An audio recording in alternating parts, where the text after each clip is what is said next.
আসসালামু আলাইকুম, কেমন আছেন সবাই? আশা করি সবাই অনেক ভালো আছেন। আজকে আমি নতুন একটি রেসিপি নিয়ে আপনাদের মাঝে হাজির হয়েছি। আজকে আমি করেছি মুরগির মাংসের ভর্তা। চলুন এই ভর্তার রেসিপিটি আপনাদের দেখিয়ে দেই। প্রথমে এখানে আমি 3 টুকরো মাংস নিয়েছি। এটা মুরগির মাংস, হাড় ছাড়া মাংস নিতে হবে। আমি মুরগির যে বুকের মাংসটা আছে সেই মাংসটা নিয়েছি। প্রথমে চুলায় একটি ফ্রাই প্যান বসিয়ে দিয়েছি। এবারে দিয়ে দিব সরিষার তেল। তেলটা দিয়ে আমি প্রথমে কেটে রাখা পেঁয়াজ ও কাঁচামরিচ কুচি ভেজে নিব।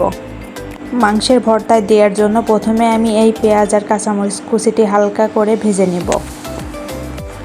এটা ভাজা হলে আমি চুলা থেকে নামিয়ে নিব। এবার এই প্যানে দিয়ে দিব আমি কেটে রাখা মাংস। দিয়ে দিব 1 চা চামচ আদা রসুন বাটা। এবারে দিব হাফ চামচ লবণ,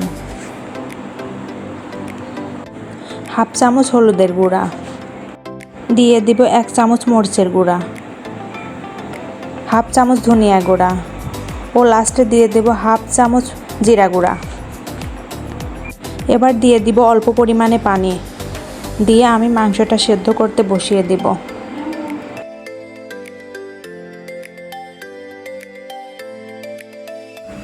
এবারে কিছু সময় পর আমি ঢাকনা তুলে দিয়ে দিব সামান্য সরিষার তেল। তেল দিয়ে একটু নেড়ে চেড়ে আবারও আমি ঢাকনা দিয়ে ঢেকে রেখে দিব 5 মিনিট মতো। 5 মিনিট পর ঢাকনা তুলে নেব। দেখুন আমার মাংসটা কিন্তু প্রায় সেদ্ধ হয়ে গিয়েছে। এবার একটু নেড়ে চেড়ে আমি মাংসটা নামিয়ে নেব।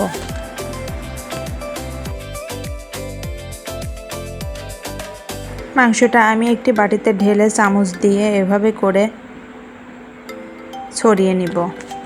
মাংসটা এখনও অনেক গরম, এর জন্য আমি চামচের সাহায্যে মাংসটা ছড়িয়ে নেব। আপনারা চাইলে ঠান্ডা করে হাত দিয়েও ছড়িয়ে নিতে পারেন। আমার মাংসটা ছড়ানো হয়ে গিয়েছে। এবার আমি মাংসের মধ্যে দিয়ে দিব ভেজে রাখা পেঁয়াজ ও কাঁচামরিচ কুচি। এবারে দিয়ে দিব সরিষার তেল। এবার দিয়ে দিব সামান্য লবণ। লবণের পরিমাণটা কিন্তু কম করে দিব, কারণ মাংস সেদ্ধতে আমি লবণ দিয়েছি। এবার সবগুলো ভালো করে হাত দিয়ে মেখে আমি মাংসের ভর্তাটা তৈরি করে নেব।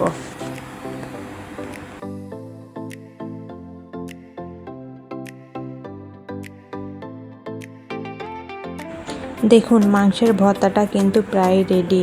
এবার আমি একটি প্লেটে আপনাদের পরিবেশন করে দেখাবো। মাংসের এই ভর্তাটা কিন্তু গরম ভাতের সাথে খেতে অনেক বেশি মজা লাগে। আপনারা চাইলে বাসায় ট্রাই করে দেখতে পারেন। আমার রেসিপিটি যদি আপনাদের ভালো লাগে তাহলে আমার চ্যানেলটি সাবস্ক্রাইব করে পাশে থাকবেন। ভিডিওটি দেখার জন্য সবাইকে অনেক ধন্যবাদ।